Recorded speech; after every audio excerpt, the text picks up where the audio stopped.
Hello යාළුවනේ welcome back ටු මයි YouTube channel. කොහොමද ඉතින් ඔයාලට පරිස්සමට සතුටින් ඉන්නවා නේද? ඔන්න ඉතින් අද ආවේ ලස්සන වීඩියෝ එකක් අරගෙන. මේකේ තියෙනවා මම පළවෙනියටම හදපු වෙඩින් කේක් එකක් අරගෙන මම ගිය මුල්ම වෙඩින් එක. බලන්නකෝ ඉතින් මේක ඇත්තටම ලස්සන එක්ස්පීරියන්ස් එකක්. මම ඉතින් හිතුවා කවදා හරි බලන්නත් එක්ක මේක මෙමරි එකක් විදිහට තියාගන්න පුංචි වීඩියෝ එකක් කරනවා කියලා. මේක ඇත්තටම හදන්න තිබ්බ දවසට කලින් දවසේ මට තව කේක් එකක් හදන්න තිබ්බා යාළුවෙගේ බර්ත්ඩේ එකට. ඒකයි මේකයි දෙකම කරගෙන තව චූටි වැඩ වගේකුත් තිබ්බා. තව චූටි බඩු වගේක් ගන්න ඒවත් කොම කරගෙන තමයි ඉතින් මේ වැඩ ඔක්කොම වෙන්නේ. අපිට ඉතින් ගියානේ මේ වෙඩින් එකට. අපේ අක්කා කෙනෙක්ගේ තමයි මේ වෙඩින් එක තින්නේ. බලන්නකෝ ඉතින් ඕගොල්ලෝ මේ හදන්නේ අයිසිං එක පළවෙනි කේක් එකට. ඒ කියන්නේ මගේ යාළුවාගේ බර්ත්ඩේ කේක් එකට තමයි මේ අයිසිං හදන්නේ.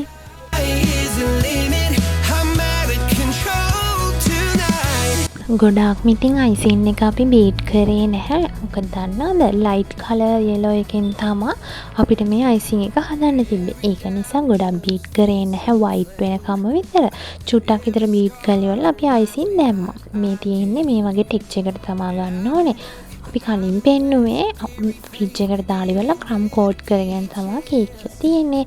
දැන් අයිසිං කරන්නයි තියෙන්නේ. මෙන්න මේ වගේ ඇත්තටම මාර ස්මූත් ටෙක්ස්චර් එකක් තියෙනවා අයිසිං එක හරියටම.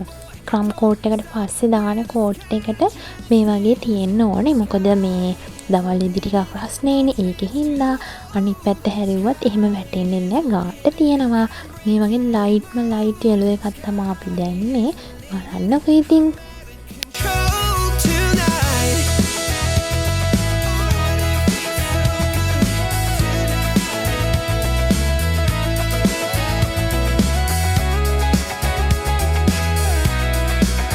මගෙන් ගොඩක් වෙලාවට කේක් ගන්න යාළුවෙක්ගේ අම්මා කෙනෙක් තමයි ඒ යාළුවගේ බර්ත්ඩේ එකට සර්ප්‍රයිස් කරන්න මේ ඕඩර් එක දුන්නේ. ඇත්තටම ඒ ආන්ටිත් ගොඩාක් සතුටු වුණා. ඒ වගේම ආන්ටිත් ගොඩාක් රසයි කියලා කිව්වා මේ කේක් එක.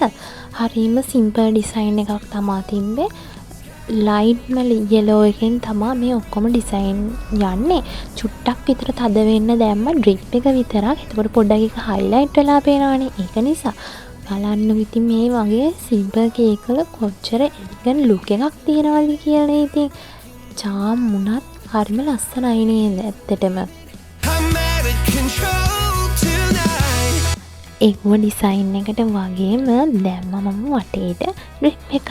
මේ ඊට පස්සේ රෝස් ඩිසයින් එකක් දැම්මා 2D නොසල් එකෙන්. බලන්නකෝ ඉතින් ඇත්තටම කොච්චර ෂෝක්ද කියලා. චූටි නොසලෙහි මේ වගේ ලස්සන ඩිසයින් එකක් එනවා කිව්වහම ලස්සනයිද කියලා ඔයගොල්ලෝ ඉතින් කමෙන්ට් එකක් දාන්නකෝ. මං ඉතින් තවත් ලස්සන වෙන්න මේක එඩිබල් පර්සුත් ඇඩ් කරා. ගෝල්ඩ් ඇන් සිල්වර් එකකින් තමයි ඇඩ් කරේ. ඊට පස්සේ එඩිබල් ලීව්ස් චීකුත් චුට්ටක් දැම්මා තවත් ලස්සන වෙන්න.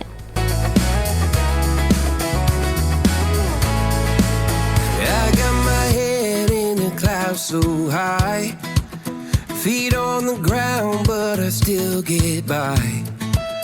Rules were made for someone else to try, but not me, not me. They say slow down, son, take your time, but I was born running every stop sign. Sky. මේ cake එක හදලා තියෙන්නේ kilo එකේ ribbon cake එකකින්. කොළ පාටයි රෝස පාටයි ලේයර්ස් 4කින් තමයි මේ කේක් එක හදලා තියෙන්නේ. හිතා ගන්න පුළුවන් ඔයාලට මේ කේක් එක ඉතින් කිලෝ එකේ බැටර් එකකින් හැදුවට අයිසිං එකේදී කොච්චර බර ඇතිද කියලා. ඇත්තටම කිලෝ 1.300කටත් වැඩිය බරක් එනවා සාමාන්‍යයෙන් කිලෝ එකේ කේක් එකක් අයිසිං කරා. ඒ වගේ බරක් අපිට ගන්න පුළුවන් කේක් එකට. මම කේක් එක තව ලස්සන වෙන්න හැපි බර්ත්ඩේ ටොපර් එකකුත් ඇඩ් කරා. ඊට පස්සේ අපිට වර්ඩින් එකක් දාන්න තිබ්බා. ඒකත් දැම්මා. බලන්නකෝ ඉතින් මේ කේක් එක ලස්සනයිද කියලා. ෆයිනල් අවුට්පුට් එක ලස්සන ගෝල්ඩ් කලර් එකට මැච් වෙන්න සමනළු දෙන්නෙක්වත් ඇඩ් කරන්න අමතක කරේ නෑ. කමෙන්ට් එකක් දෙන්න ලස්සනයිද කියලා. දැන් අපි යමු අපේ වෙඩින් ස්ට්‍රක්චර් එක හදන්න. මේ වගේ අපි පොඩි ස්පේස් එකක් අයින් කරා අපේ කේක් කෑල්ල තියන්න. ඒක තමයි කටින් කේක් එක එතනට අපි සෙට් කරන්න තමයි ඉන්නේ. මේ තියෙන්නේ ඇත්තටම මට චූටි ක්ලිප්ස් තමයි ගන්න පුළුවන් උනේ. මේක ඒ කියන්නේ පේනවට වැඩිය ටිකක් ලොකු වැඩක් නේ.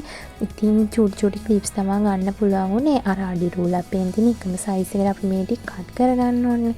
ඒක නිසා නැත්නම් ඒක සමහර තැන්වල ඉඳ යනවා, සමහර තැන්වල යට යනවා.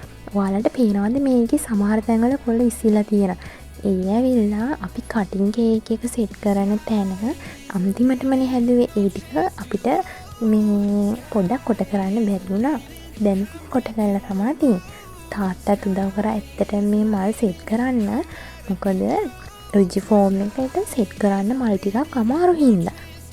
මේ බලන්න විදිහ එදා රෑම මං චුට්ටක් ඉතින් කියුටෙක්ස් උත් ගාගත්ත මගේ යාළුවෙක්ට කියලා කොහොම හරි අන්තිම මොහොතේ හරි ඉතින් මේ ඇවිල්ලා පහුවෙනිදා වෙඩින් එක තියෙන දවස අපි දැන් මේ වෙඩින් කේක් එකත් අරගෙන යන්නයි හදන්නේ. අපි ඉතින් එතනදී හම්බෙමු. අපි කේක් එකත් ගන්න තියන්න ඕනේ. දැන් තියදී වෙලා චුට්ටක් ඒකේ තිබ්බ අඩුපාඩුත් හදලා තිබ්බා. මොකද අඩුපාඩුවක් තිබ්බේ නැහැ. චුට්ටක් ස්ප්‍රින්කල්ස් අපි තව ඇඩ් කරා. එතකොට ගෝල් ටච් එකක් වැඩි වෙනවානේ. ඔය ඉතින් බලන්නකෝ ඒක ලස්සනට සිටි බෑග් එකටත් මැච් වෙන විදිහ. අපේ මනමාලා අක්කා කිව්ව හින්දා අපි මේකට ගෝල් කැන්සුත් ඇඩ් කරා. බලන්නකෝ ඉතින් මේ තමා ස්ටාර්ට් එක වෙඩින් එකේ. ඔන්න ඉතින් බලන්නකෝ ඉතින් ඔයාලත් but I still get by.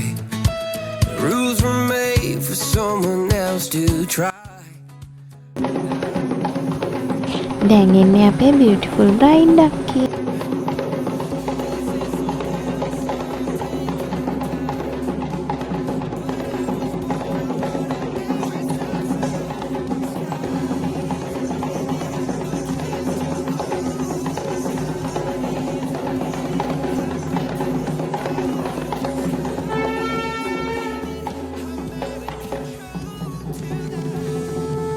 මේ පටන් ගන්න යන්නේ පූර්ව චාරිත්‍ර.